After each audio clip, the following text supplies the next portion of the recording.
Wel, diolch yn fawr iawn, Ro, and diolch yn fawr am y cynulleidfa. Bleser mawr I gweld gymaint o bobl heno. So, as Ro just said, my name's Ed Poole, and I'm a lecturer in the politics department at Cardiff University. And what I'm going to talk today about is the small issue of the money that is involved in the UK's withdrawal from the EU. I'm going to kind of split it into three general parts, but they kind of interrelate to each other as everything seems to in this whole process. Firstly, about the EU budget programmes.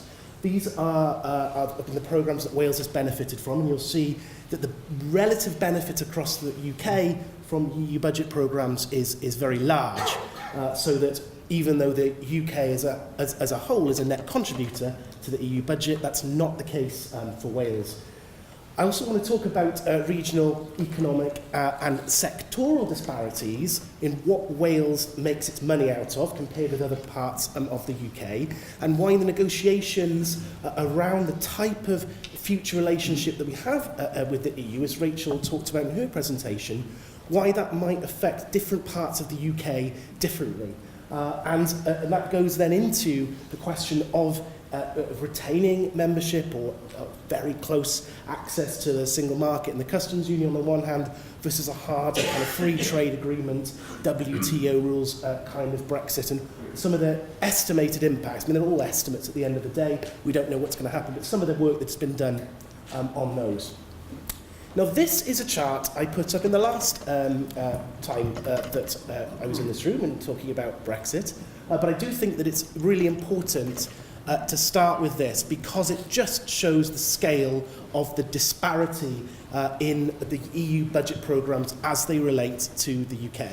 So what this shows is by far the two largest and most predominant EU budget programmes as they relate to territorial governments and their budgets and so on. On the one hand, agriculture through the Common Agricultural Policy, and on the other hand, the structural funds, that money that's available for regional aid, regional development policy. And you can see that each of the four countries of the UK have a very, very different benefit from these various programmes. On the Common Agricultural Programme, which is designed originally by French influence in those early periods in Europe, to support small farms, perhaps not very profitable, and also those agricultural industries with a local appellation or something that was important to that regional area. Actually, that type of programme is not particularly not suited to Wales. It's actually kind of a similar market in that sense. So you can see that per capita spending on the Common Agricultural Policy is more than 3 times per head in Wales than it is in England. The same number for Scotland, even more so from Northern Ireland. On the structural funds, on the regional aid, it's even more stark.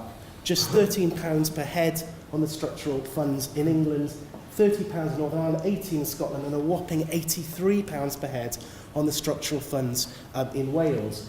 This next graph just shows the extent of the difference between the various regions of England versus Scotland, Northern Ireland and Wales. It's not even that we're just cherry-picking England and maybe there's the North East or the North West are also big beneficiaries. Actually, Wales stands out on its own on this measure as being a huge beneficiary, not just in the current funding round, but also in the previous funding round, to a far greater extent than all of the other regions of the United Kingdom. In total, on the structural funds, I'll come back to agriculture in just a moment, but on the structural funds, in this current funding round, which lasts until 2020, Wales has allocated a little more than £2 billion, and that's more than a fifth of all the funds available to the UK. Of course, Wales as a whole being less than 5% of the UK population, so this is that's where that per capita benefit is coming from. There's no, it's not true that there's no possibility that under certain relationships with the EU in the future there might not be some continuation of cohesion, as the bottom part of that slide explains. But most likely the future funding is going to have to come from domestic sources. there is a model, in the Swiss model, which is, the EU seems to have ruled out these kind of series of bilateral agreements. There's no cohesion, there's no participation by Switzerland in cohesion and regional aid projects. In the Norway model, which is that very close model where they are in the single market and not in the customs union, in the European Economic Area, there is an economic area financial mechanism and a separate Norwegian cohesion mechanism. And Norway actually does put money into the cohesion fund at a European level. And the current rules of this model, though, it's worked out on the benefit of if you're to receive benefit from this fund, it's worked out on a member state area rather than the NUTS 2 regions that we have at the moment. So Wales would drop out of eligibility because the UK as a whole is richer than would be eligible for cohesion. Of course, these rules, can they be negotiated, but not under the current model would Wales be eligible under this particular cohesion route. And that looks like it's not going to be the UK government's intention for this programme as well. Current funding till 2020 we can be relatively certain about, in that the projects that are currently in this 2014 to 2020 programme are going to be guaranteed, at least until the point at which the UK leaves the EU. On the future cohesion policy arrangements, the Conservative Manifesto proposed what they referred to as a United Kingdom Shared Prosperity Fund, which in the manifesto quoted was designed to reduce inequalities between communities across our 4 nations. So a lot of language there about kind of shared priorities perhaps, and who would be determining the priorities for those funds is a total open question. The size of the fund and distributions to the 4 countries are currently unknown, and also whether distributions would go to the countries or whether there'd be a different mechanism which would be chosen in the operation of this new fund. One part of the UK does have a greater sense of security over future distributions from this fund. That's going to be the Northern Ireland, because one of the many agreements secured for Northern Ireland in the confidence and supply deal was a commitment from the UK government to ensure that the needs of Northern Ireland are properly reflected in the UK Shared Prosperity Fund. No figures particularly attached to that, but it's a pretty firm statement that Northern Ireland's interests, perhaps as currently represented, are continue to be represented in the new fund. But of course, just showing this graph, I mean, Northern Ireland's per head benefits is way lower than Wales is currently. So it would be even more important in Wales's case for that similar commitment perhaps to be made, but I'm not sure whether it will be anytime soon. On the second major policy area in which Wales receives budget funds is agriculture, and a similar amount of money over the period has been allocated to Wales, a little over €2 billion. And again, because of the relatively low profitable nature of agricultural industry in Wales, generally speaking, more than 80% of farming income in Wales currently originates from EU funding. And again, this funding is going to have to be replaced by a new agricultural policy for Wales across the UK as a whole. Also, there's a really important export market, and this is going to be a recurring theme in the rest of this presentation, that Welsh food and drink exports to the EU are more than 90% of total exports around the world. Only 9% of Welsh food and drink produce was actually exported beyond the EU. So again, there might be opportunities, and certainly Scotland does far better in the whisky industry and so on, in being able to sell its products on a worldwide stage. But there's a big downside risk as well in leaving the EU, that 90.7% is put at risk. And certainly when this is going to be a frenetic area, both before Brexit and after, in that the WTO is already being a venue for frenzied activity over this. Just very recently, there was a proposal by the EU and the UK, one of the very early ideas that had been reached, that was under current quotas that the EU have on non-EU countries exporting their goods into their agricultural products into the European Union. The EU and UK proposed, were thinking about proposing, just splitting that quota. So the EU having part of the quota and the UK having another part of the quota. But it was pretty unanimous response by the trading countries that was not going to be acceptable. Why? Because it's less flexible for them. If New Zealand lamb is currently under a single EU quota, if they were split and fixed at those levels, if there was a downturn for demand for New Zealand lamb in either the UK or the EU, that quota wouldn't be transferable across the two zones. So of course, from an international perspective, this a proposal that seemed pretty fair, at least from a European and British perspective, was given short shrift.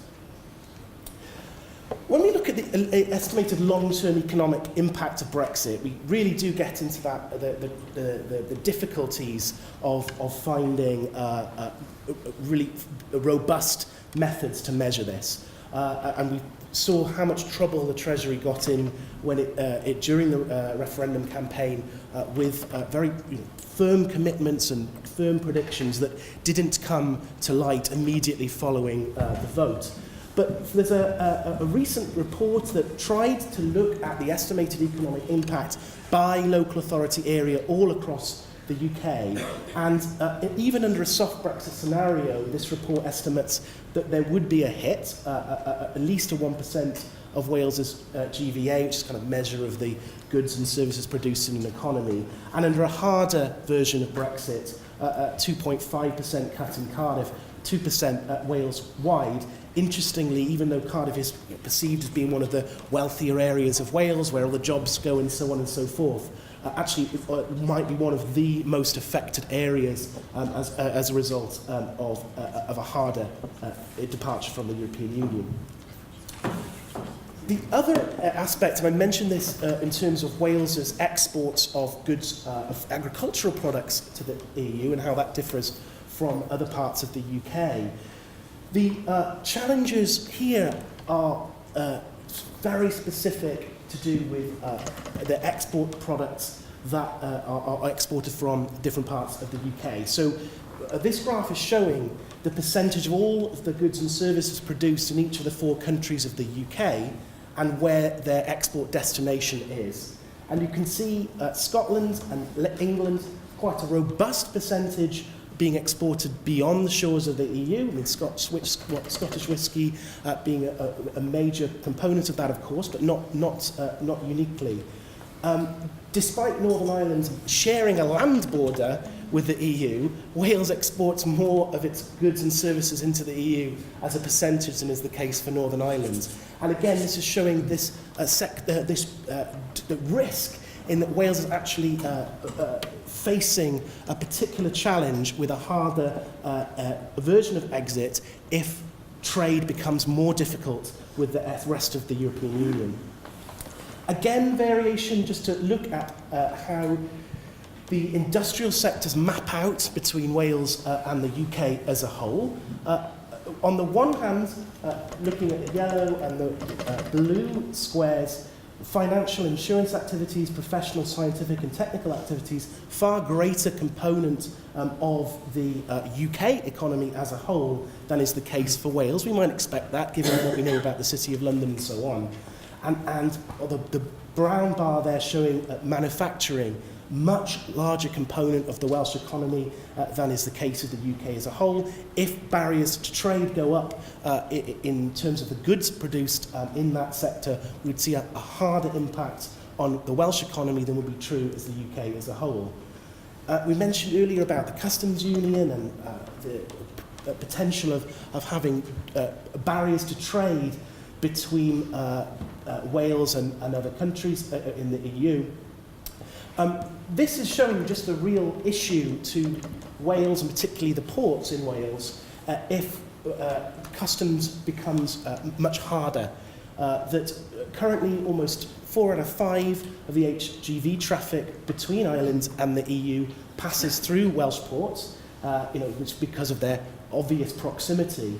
And the local port economies are really dependent on continued patronage. Even in the softest model, if you like, for exit, that Norway model, and despite Norway being in the single market, because it's not in the customs union, there's a large border operation there. It's a haven for smugglers, particularly on alcohol and high-value goods like that. There was more than 230,000 checks on vehicles last year alone, and the Politico magazine in doing a great write-up on this, which I encourage you to read if you haven't done so already, on the details of that border crossing in the softest version of exit, if you like. My advice to the UK when they leave the EU is don't build the border station too small, you need plenty of space. Now, I wonder where you're going to find space on Holy Island in Holyhead, because of the geographically isn't any more space. So I think you would very quickly have tailbacks all the way along the A55. And if you did that, of course, very quickly that HGV traffic is not going to customise the Holyhead or West Wales ports anymore. There's already been a shift to Liverpool, and we're more likely to see transfers within the single market. Even though it's a lot longer distance, it would be a lot less of a hassle for Irish businesses to do that. And the final point really is, again, on some of the issues that come up when we talk about the differences in the Welsh economy versus other economies in the UK. Tariffs are important, of course. Tariff barriers do create new costs and exporting costs for businesses. And one of the advantages of the Canadian deal is the reduction of some of those tariffs and customs duties and so on and so forth. But actually, it's regulatory convergence for a lot of these businesses that is as least, if not more important, than the actual tariff, because they're very integrated into the supply chains all across Europe.